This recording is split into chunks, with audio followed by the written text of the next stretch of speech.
Oh, hey. Hello, planet Earth! It's me, Graham, professional astronaut, broadcasting live from outer space. You know, not a lot of people thought I would make it all the way to Saturn, but you know what? They were right. It's just a costume. I'm still on Earth. I love to dress up and pretend to be other people. Don't you? I mean, I love to dress up in costumes and wear scary makeup or funny masks. It's out of this world. because I'm an astronaut. Oh, but today we're talking about what it's like to live our lives without masks, without costumes. What it's like to live with integrity. Now, integrity is choosing to be truthful in whatever you say and do. It's harder than it sounds to live with integrity. There's so many reasons to pretend to be someone you're not. I mean, you may want people to think you're funny.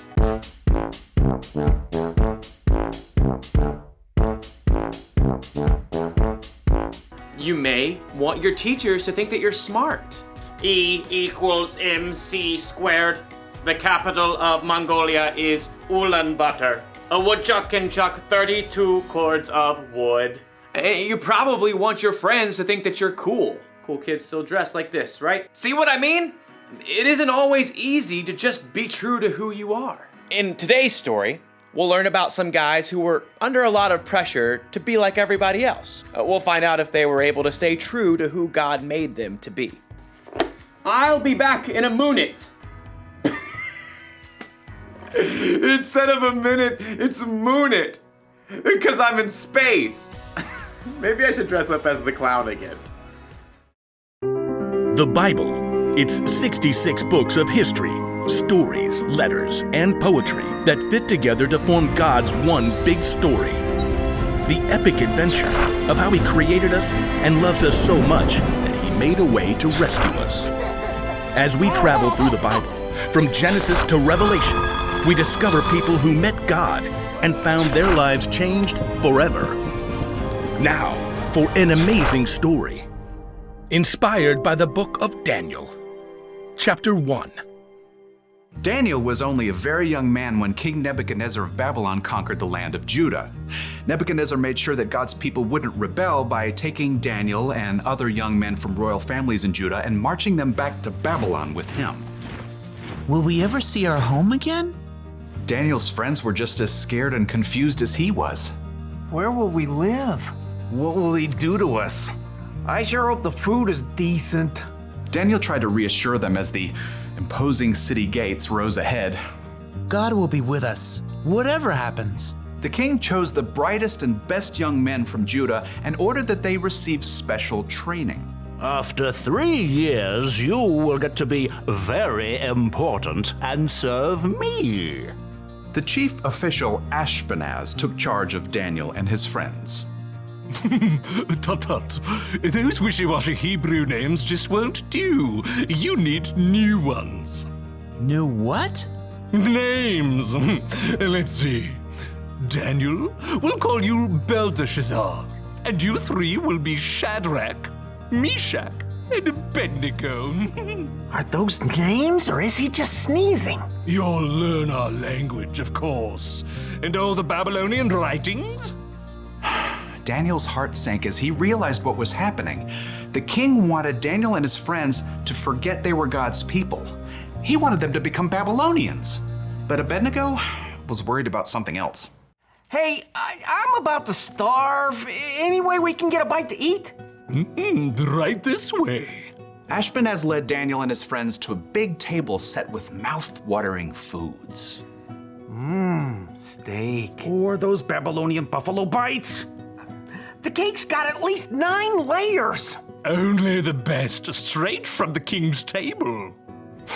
Oh, the food smelled delicious. But Daniel pulled his friends aside. Guys, if this food is from the king's table, that means it's been offered to false gods first. Uh-oh, not good.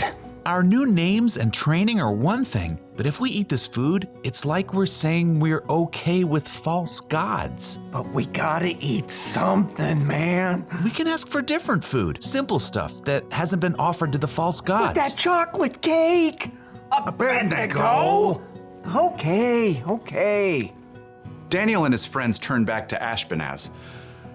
They tried to ignore the delicious smells wafting from the table. This all looks great, but could we eat something that's not from the king's table? It doesn't need to be anything fancy. The king is my master. He's decided what you must eat and drink. What if you don't eat this and he sees you looking worse than the other young men? He might kill me.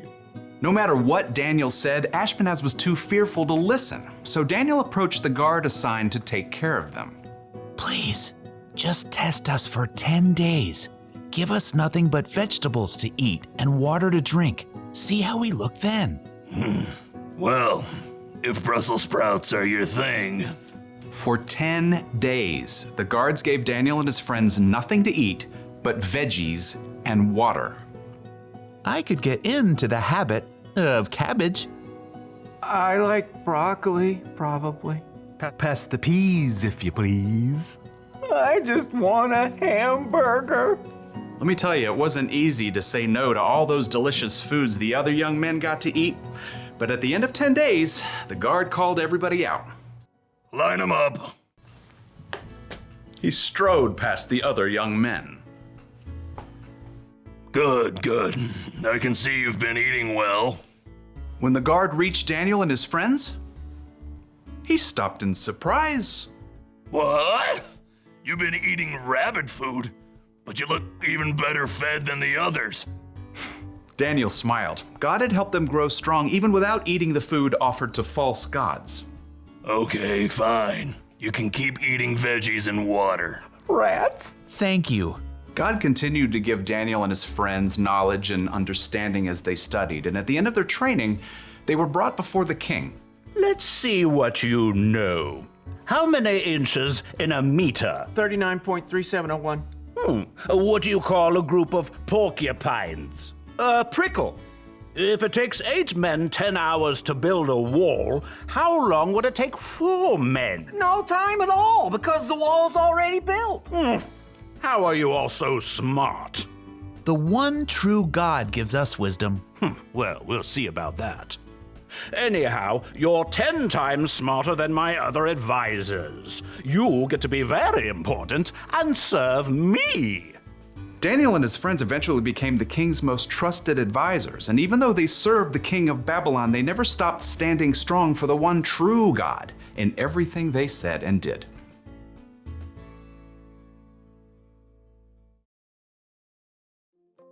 Okay, so Daniel and his friends were in a really bad situation. They were taken from their homes and they were forced to be some king's servant. But even then, they chose to be true to themselves. They chose to live the way God wanted them to live. You see that kind of integrity a lot in the Bible. I mean, think of Jesus. He was always true to himself. Jesus could have gone along with the crowd, but instead he lived the way he knew was true, even when it meant giving up his life for you and me. So how can we be true with our lives? Well, it's great if you want people to think that you're fun or funny, but not if it means, say, hurting someone's feelings to get a laugh.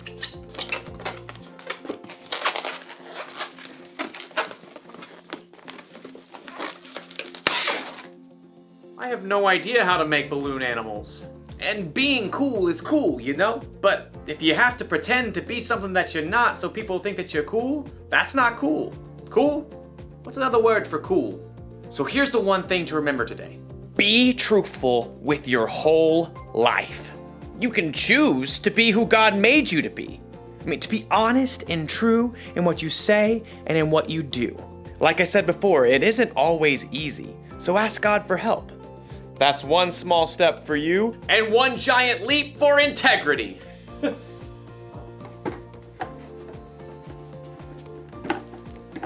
Goodbye.